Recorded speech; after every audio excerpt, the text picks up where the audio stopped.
অজ্ঞানতিমিরান্ধস্য জ্ঞানাঞ্জন শলাকয়া চক্ষুর উন্মিলিতং যেন তস্मै শ্রী গুরবে নমঃ।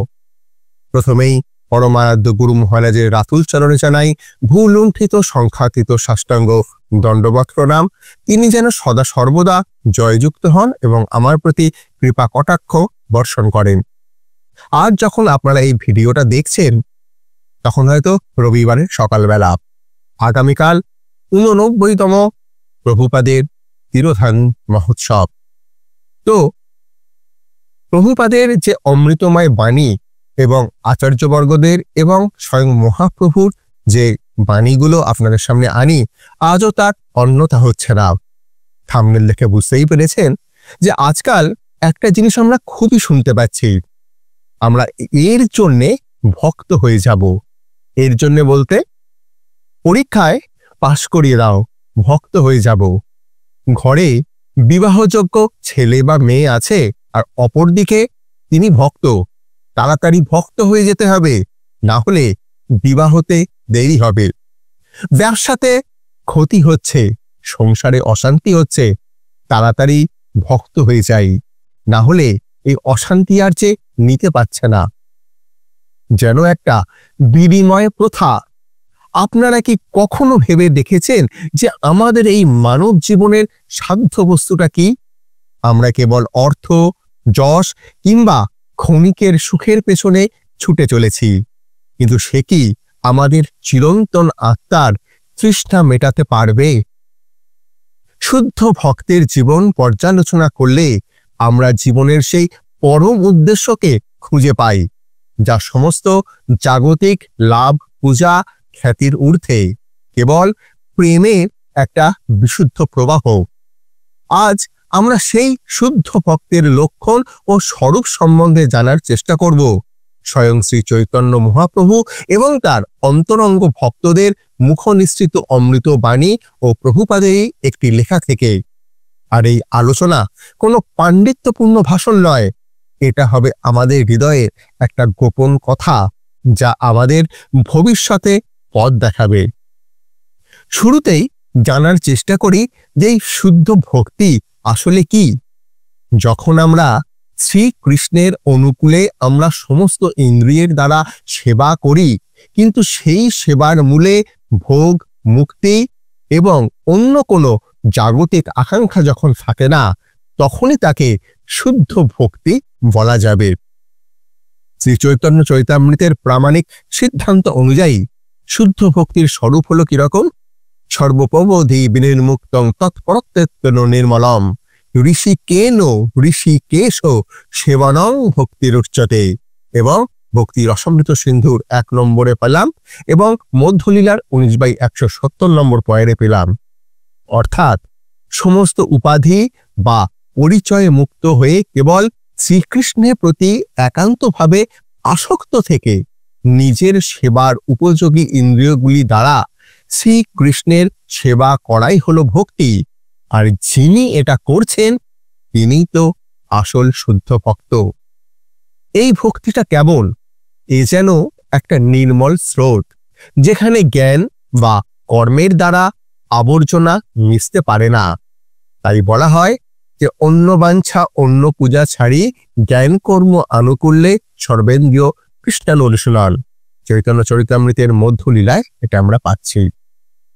যে ভক্ত এই শুদ্ধ পথে চলেন তিনি আর জ্ঞান বা মুক্তি কামনা করেন না। কেন জানেন?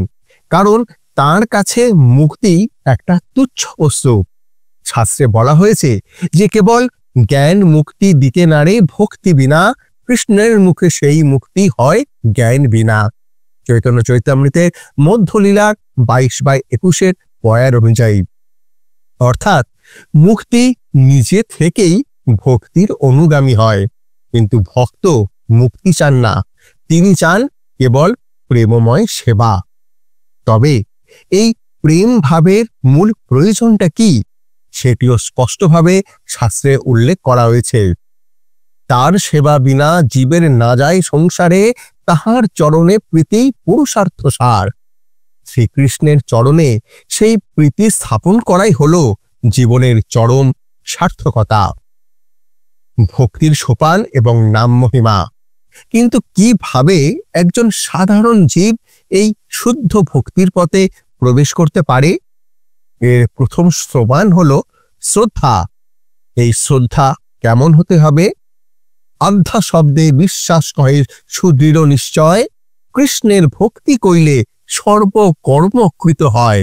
চৈতন্য চৈতামৃতে স্পষ্টভাবে লেখা আছে। এই সুদৃঢ় বিশ্বাস নিয়েই যখন কেউ ভজনের পথে অগ্রসর হন, তখন আসে সাধুসঙ্গ। সাধুসঙ্গের প্রভাবে আমাদের হৃদয়ে সুপ্ত প্রেম জাগ্রত হয়। সাধুসঙ্গ হলো সেই রত্নভাণ্ডার যা কেবল অনর্থকে দূর করে দেয়। আর এই পথে আমাদের প্রথম এবং প্রধান অবলম্বন হলো শ্রীকৃষ্ণ নাম। আপনারা কি জানেন, এই পবিত্র নাম জপ করার জন্য কোনো জটিল শাস্ত্রীয় পদ্ধতির উল্লেখ বা প্রয়োজন নেই। মহাপ্রভু নিজেই বলেছেন যে দীক্ষা পুরুষচর্যা বিধি অপেক্ষা না করে জিহ্বা স্পর্শে আচণ্ডালে সবারই উদ্ধারে। চৈতন্য চরিতামৃতের মধ্যলীলা 15/108 নম্বর পয়ার। অর্থাৎ গুরুকরণ করে এই কৃষ্ণ নাম জপের জন্যে দীক্ষা বা পুরুষচর্যার জটিল নিয়মের অপেক্ষা করতে হয় না। একবার জিহ্বা স্পর্শ করলেই এই নাম আচণ্ডাল সহ সকলকেই উদ্ধার করতে পারে। এইভাবে সাধন করতে করতে ভক্তের হৃদয়ে যখন অনর্থ নিবৃত্তি ঘটে, অর্থাৎ ভোগ, মুক্তি ও সিদ্ধির বাসনায় মানে কুটিনাটি, কপটতা বা অন্যান্য নিষিদ্ধ কর্মসমূহ দূর হয়, তখনই শুদ্ধ ভক্তিতে নিষ্ঠা জন্মায়। সেই নিষ্ঠা যখন গভীর হয়, তখন আসে রতি বা ভাব। আর এই ভাব যখন পরিণতি লাভ করে, তখন তা প্রেম নামে পরিচিত হয়। সেই রতি গাঢ় হইলে ধরে প্রেম নাম। সেই প্রেম প্রয়োজন সর্বানন্দ ধাম। চৈতন্য চরিতামৃতের 20/13 নম্বর পয়ারে। শুদ্ধ ভক্তের প্রধান লক্ষণ হলো, গুরু মহারাজ বলেন যে দীনতা ও সমদর্শন। শুদ্ধ ভক্তকে আমরা চিনব কিভাবে? তার হৃদয় হবে সমস্ত জীবের প্রতি দয়া ও সমবেদনায় পূর্ণ, কিন্তু তার নিজের প্রতি থাকবে চরম দীনতা। ছিল রূপ গোস্বামীপাদ এবং সনাতন গোস্বামীপাদের মতো মহাজনরাও নিজেদের কি মনে করতেন?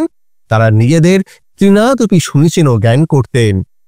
সপ্তম গোস্বামী ছিল সচ্চিদানন্দ ভক্তি বিনোদ ঠাকুরের অমৃত প্রবাহ ভাষ্য 63 নম্বর অনুযায়ী হরিদাস ঠাকুরের কাজী পুত্র মন্দিরের মর্যাদা ভঙ্গের আশঙ্কায় শ্রী মন্দিরে যাইতেন না।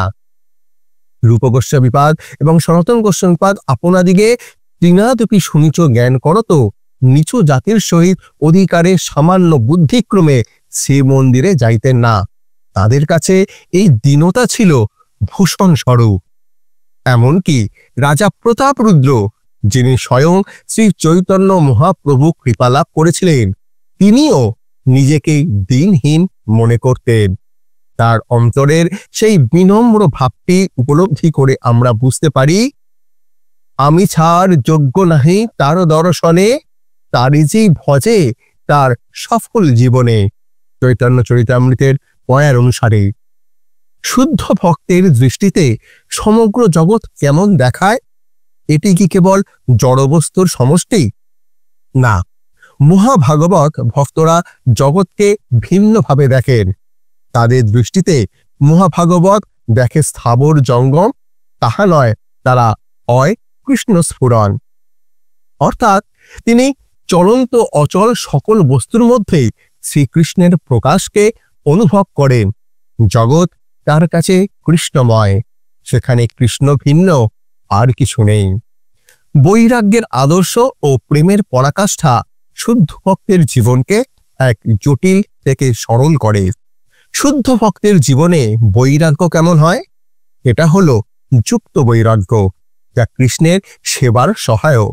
সনাতন গোস্বামীপাদ যখন ছেঁড়া কাপড় পরতেন এবং মাধুকরী ভিক্ষা করতেন, তখন সেই বৈরাগ্য ছিল কৃষ্ণ সেবার অনুকূল। জাগতিক ভোগ ত্যাগ করাই যে ভক্তের প্রধান লক্ষ্য নয়, বরং কৃষ্ণ সেবার জন্যেই সবকিছু গ্রহণ বা ত্যাগ করাই হলো শুদ্ধতা। আর এই ভাবটি মহাপ্রভুর শিক্ষা। মহাপ্রভুর ভক্তগণ বিপ্রলম্ভ প্রধান। বস্তুত শুদ্ধ ভক্ত জাগতিক মোক্ষ ভোগ বা সিদ্ধির দ্বারা বিচলিত হন না, কারণ কৃষ্ণ ভক্তির আনন্দ অন্য যে কোনো আনন্দের চেয়ে শতগুণে বেশি। এই পথে চলতে গেলে আমাদের কেবল একটিই লক্ষ্য রাখতে হবে, ভগবানের প্রতি প্রেম ও প্রীতি, যা সমস্ত জাগতিক বন্ধনকে ছিন্ন করে দেয়। শুদ্ধ ভক্তের জীবনে সেই দুর্লভ প্রেমের মহিমা সম্পর্কে বলা হয়েছে, মোক্ষাদি আনন্দ যার নহে এক কণ, অর্থাৎ মোক্ষ বা ব্রহ্ম প্রাপ্তির আনন্দ এই প্রেমের এক কণারও সমান নয়। আমরা যদি আমাদের সমস্ত কামনা, কুটিলতা এবং কপটতা পরিত্যাগ করে কেবল এই শুদ্ধ ভক্তি রাজ্যে প্রবেশ করতে চাই, তবে আমাদের কেবল একটি ভরসা, কৃষ্ণের কৃপা লেশ হয়তো যাহারে, সেই তো ঈশ্বর তত্ত্ব জানিবারে পারে। চৈতন্য চরিতামৃতের মধ্যলীলার 6/80 নম্বর পয়ারে।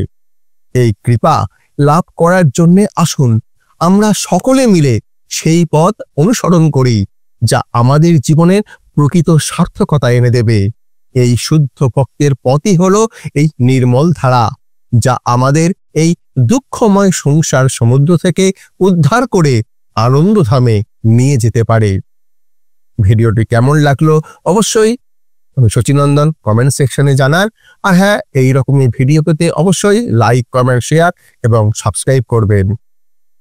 জয় অনন্ত কোটি বৈষ্ণব বৃন্দের জয়, জয় আকর মহারাজ, মায়াপুর শ্রী চৈতন্য মঠের জয় এবং তৎ শাখাসমূহ সমস্ত গৌড়ীয় মঠের জয়। হরে কৃষ্ণ।